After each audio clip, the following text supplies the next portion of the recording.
If something is worth doing, it's worth doing right. But what is right?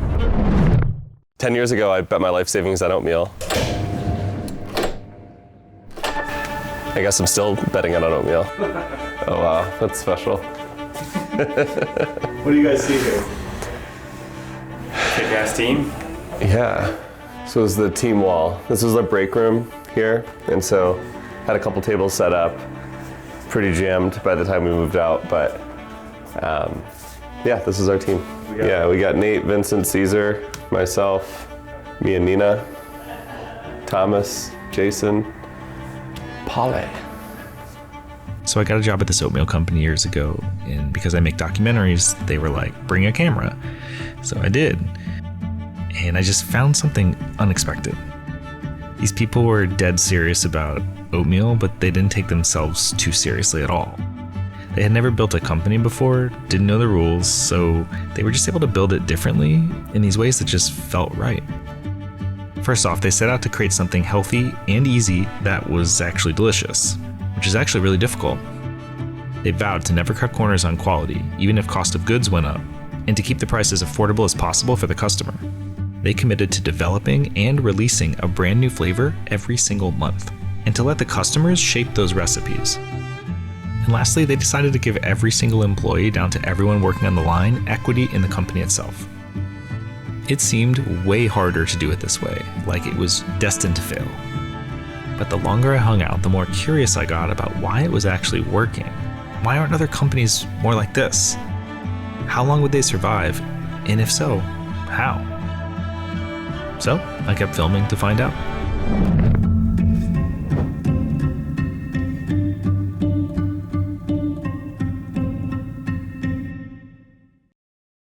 If you'd have told me 10 years ago I'd be the CEO of an oatmeal company, I would have told you you're crazy. So I was playing poker. This was 2014. He played poker with the thought in mind to make enough money to open a business. Early on, when we were just talking about the idea of creating a product, creating a business, this really stuck out. This is something that we were doing and making homemade, and I loved it. I liked the convenience of it.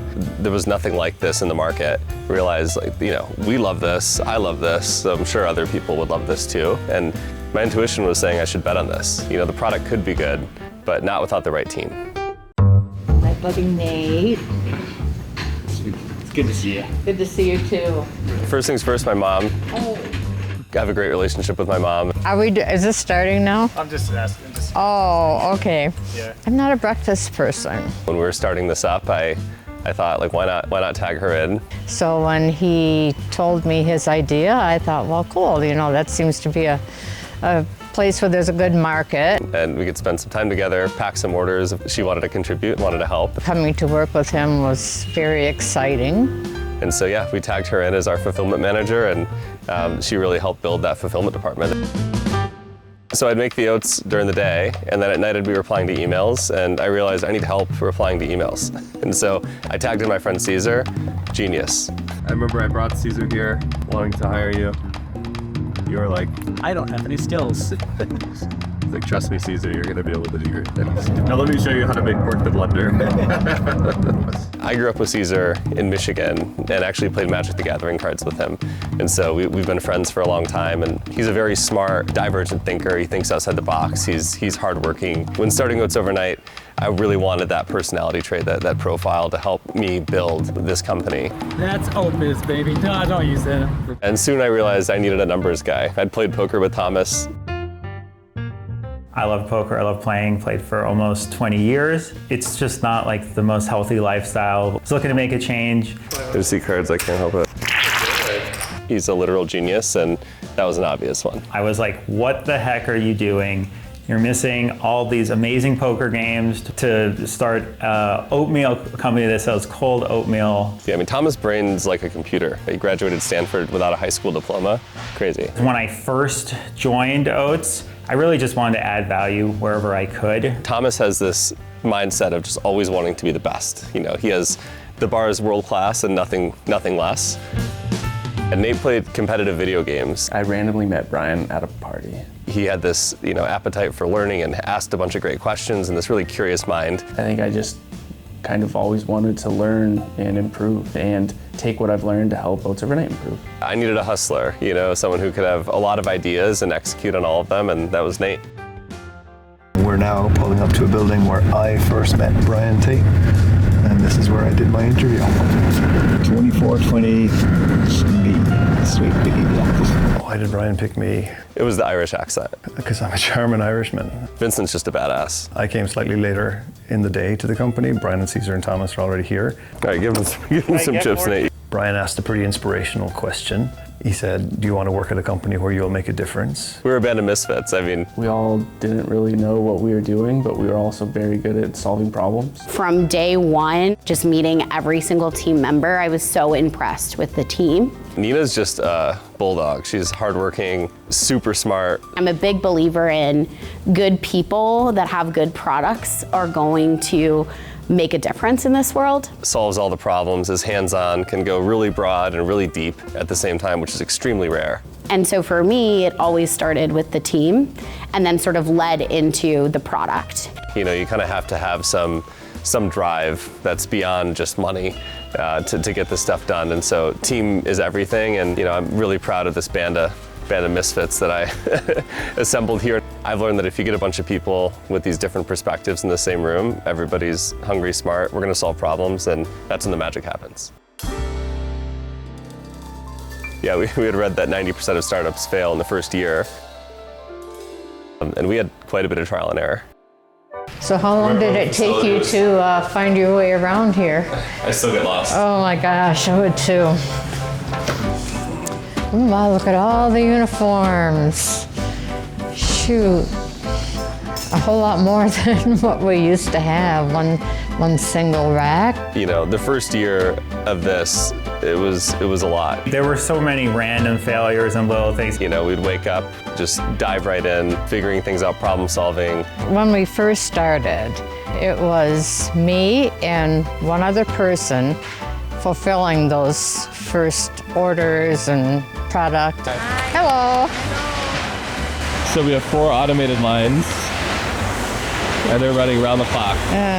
And if we pushed out 400 a day, we thought we were killing it. I like the sound of the whole room. Yeah, you can tell how the machine's performing by the beat. The rhythm and everything, yes.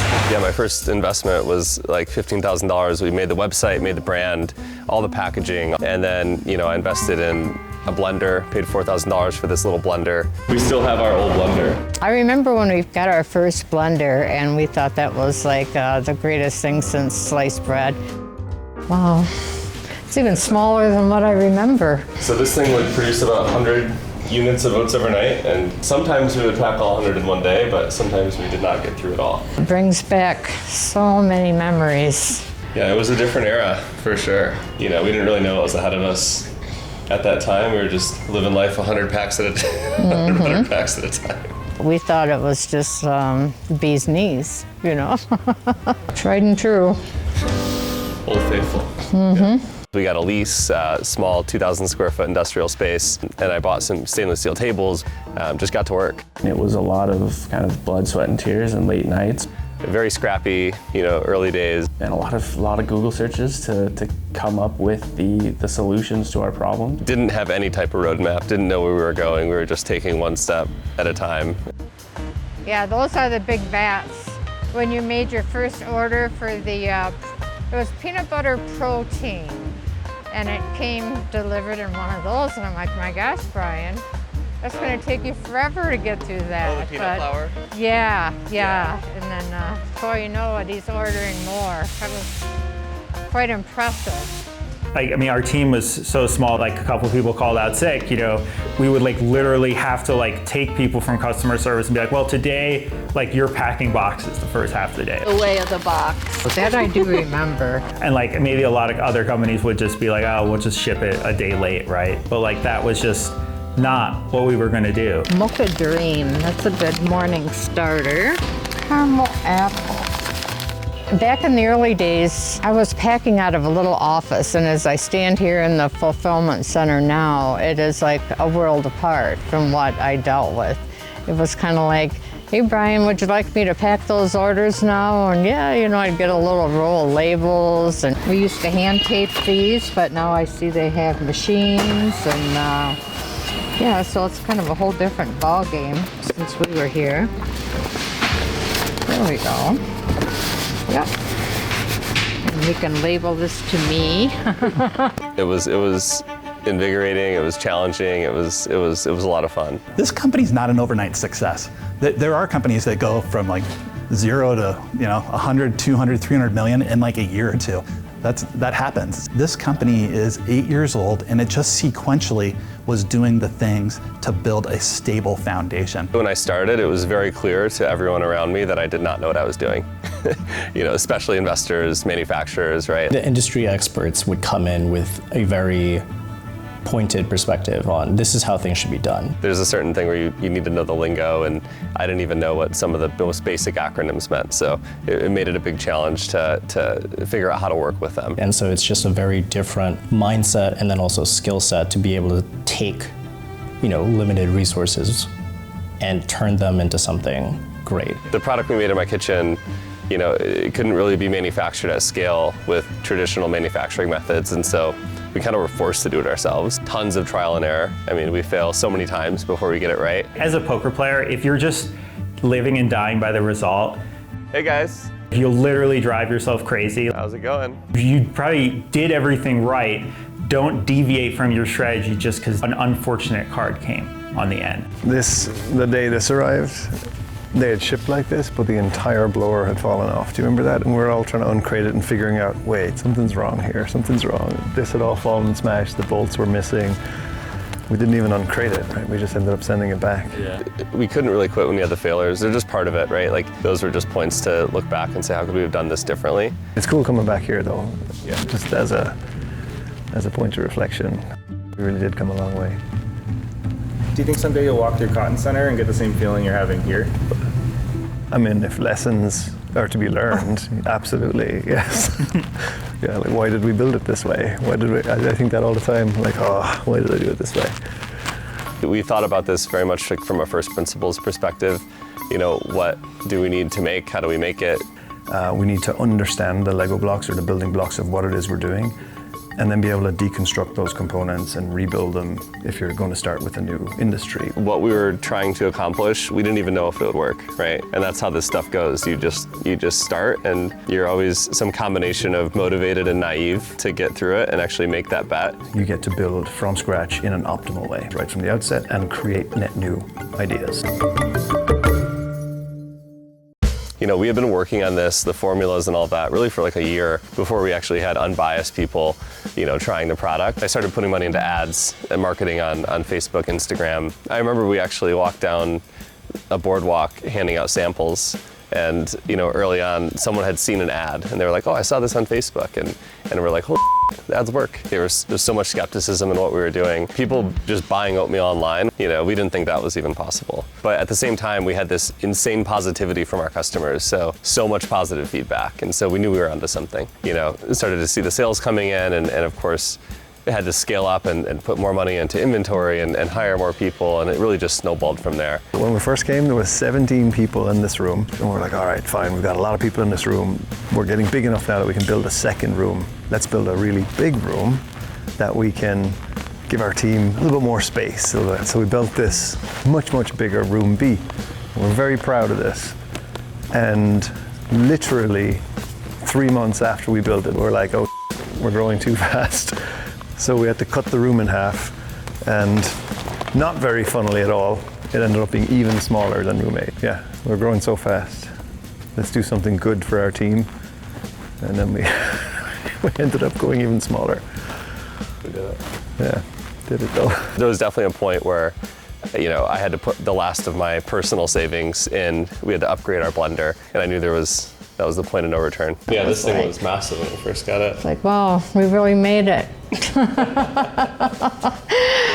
I think part of this is knowing that there's a whole mountain ahead, and we're somewhere on that journey, but we're not close to the top. This was our first automated line room.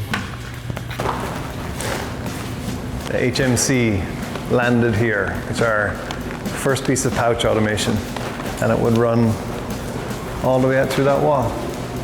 And we had to cut 2 doors to get it in so we could back it in. 25 cubic foot. Remember this was massive? Yeah, this is huge. We upgraded. Like, oh my God, Brian, we're going at 2.5x our capacity. We didn't even finish buying it when we got a second one. The original blender is a little coffee grinder. 2 servings at a time. It's funny. If it's too hard, others can't do it, and we can do hard things. That's almost like a battle cry for Oats Overnight. That is a battle cry for Oats Overnight. What if I take these Lego blocks and turn them into a massive oat factory that has 50 plus flavors and a new one every month? And hey, let's do a new product with more flavors and a new one every month. It's not easy to ship out 15,000 orders a day or launch a new flavor, 2 new flavors every month. Yeah, we started with 3 flavors and we stayed there for a little while. I think we had always done our own food science work, our own R&D. And there was a certain point where we're just like, why do these companies only have a few options? Like, why don't we make more flavors? And so we just started doing it and kind of didn't look back. You know, we looped in our customers in that process, and we shared, you know, we started sharing flavors that we were going to launch before we released them. We have, I think, over 60 flavors now, which is crazy to think, but we're sort of the anti-oatmeal oatmeal. And now let me show you the other one. Okay. No way, is this it? This is the one. Oh my goodness. 2 stories.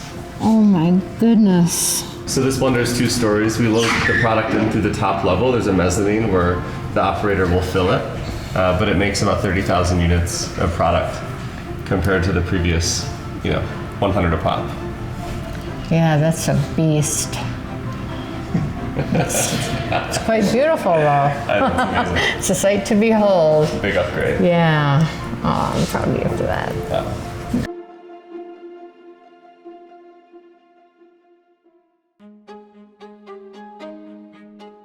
Starting out, I just wanted to build something.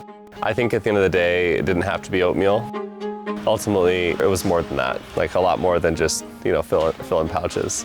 Yes, he bet on a product, he bet on the convenience, bet on it being different, but he bet on the team and the people that they were gonna be able to come and bring his vision to life.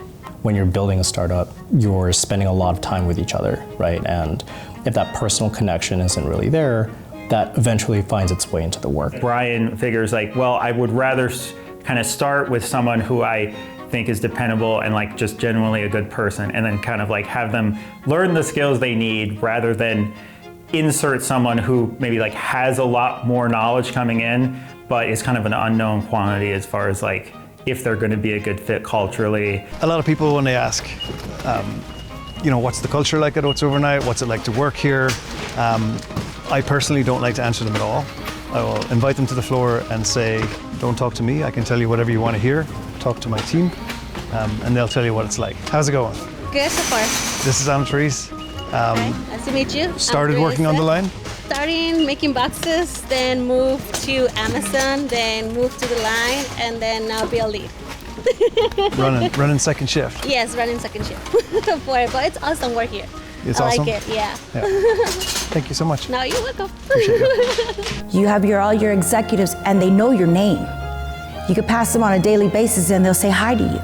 You interact with you, ask you how you're doing. And at other places, you don't really get that kind of a treatment. I see Brian often. Like I see the CEO of the company often. Speaking of the CEO. Oh, hey. The work, while it's important, doesn't always come first. The people come first. So we may be having like the biggest launch of our lives right now, but if something is happening in your life, everyone is ready to be there for you, support you, tell you to put whatever you're working on down. It will get handled. That work will be there tomorrow, but whatever's happening in your life might not be. It's really that simple. And life is too difficult and too hard for us to do anything other than that. And every single person at Oats Overnight is a part of that journey.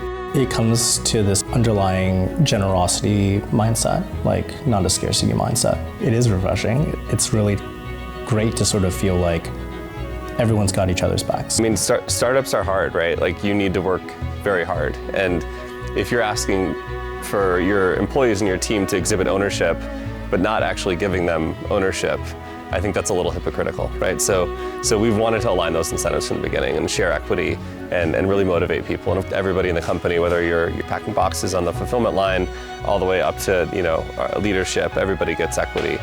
And it's important, it's critical, it's hard work, and we want to share in those wins just like we own those losses, and this really kind of directs us toward that common goal.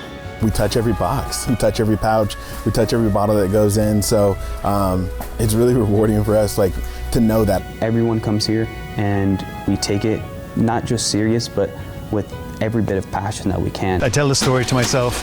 The culture at Oats Overnight is going to be a mirror. I need to be able to look in the mirror 5 years from now and like what I see. And if I look at the culture that's here and I like it, excellent, I've done a good job. If I don't like it, then it's my fault. I've messed it up somewhere along the way. 5 years from now, I get to look in the culture mirror. If it's still here and it's still good, we've done okay. We're doing the right thing. This is the closest I've seen a business be to its consumer. Like, before, I wasn't eating breakfast, which isn't necessarily the healthiest thing to do. I discovered Oats Overnight, I don't know, about 6 or 8 months ago, and it works perfectly because I, at that point, had started tracking my macros, and anybody who's ever counted macros knows that you need a lot of protein. I've tried other products, and sometimes it's too carb heavy, or sometimes it's just all protein. But with Oats Overnight, it gives me the perfect combination. Occasionally we'll get physical mail here, and they'll be like, "Hey Troy, this came in the mail today," and I open it up and I'm like, "Oh, it's a letter from Jane that says thank you so much for packing my cinnamon roll today," or "Thank you so much for the blueberry cobbler, like it was amazing." As a nurse, this is so easy on the go. I need this. It has been such a good thing to have in my life. So this is the first time that I've ever been a fan of the product I was selling. I have a lot of family members who are gluten-free, and to have something that's dedicated to them and safe for them to eat that tastes this good, it's an amazing feeling for them. I have little people at home. I have 3 little kids. They enjoy picking their oats flavor at night, and it makes my mornings easier. There's no dishes, there's no cooking. You drop the bottle into the sink when they're done, and they go to school with a good meal in their belly. Why is it all of a sudden this one company is booming with oatmeal? Like, that's crazy. And so I think listening to that customer feedback, listening to your employees, like turning those ears on, like there's a reason we do it, and there's a reason we're so iterative around data, because that's where our answers lie. And I feel like a lot of companies miss that. It's the ego that leads the way, and that's not what it is here. We've always tested our products with consumers online. Having that direct relationship has let us really refine and optimize the product, just consistently making it better. We don't just listen to tell you what we're gonna tell you anyway. We listen, absorb it, sit with it, and then try to understand it so we know how to navigate. And that's why we like being digital first, is we constantly have that communication, that feedback loop with our customers. And so we've really leaned into that. That we're creating a community. I'm excited to see our customers coming together, creating things themselves, and how Oats Overnight can be those little spark in their fire that starts it. I think, yeah, they've tapped into that desire that everybody has to be listened to. Bringing those learnings from online into retail stores has really been our secret sauce. And going into 2025 to 2026, I can't wait for everyone to see what products we're actually going to come out with. I'll just ask you, how good are you really? I don't know. How good am I really? I ask myself that every day. How good are we really? Well, we're a lot better than we were. I know. That's the best answer. Yeah, it's cool. It's cool. I do have another good memory though. This door here. Do you remember 4 Muppets kicking their way through a big plastic screen in that door? I think we got that footage. Starting out, just wanted to build something. It could have been anything, I think. Now, though, seeing how much this resonates, I'm glad it was oatmeal. Look at all you done, Brian. So proud of you. We really built this whole thing around customer feedback. I think that's the secret sauce for Oats Overnight. What do you want? Tell us, and we'll make it for you. Yeah, I mean, we're gonna need more feedback. We need your feedback, You just gotta try it out.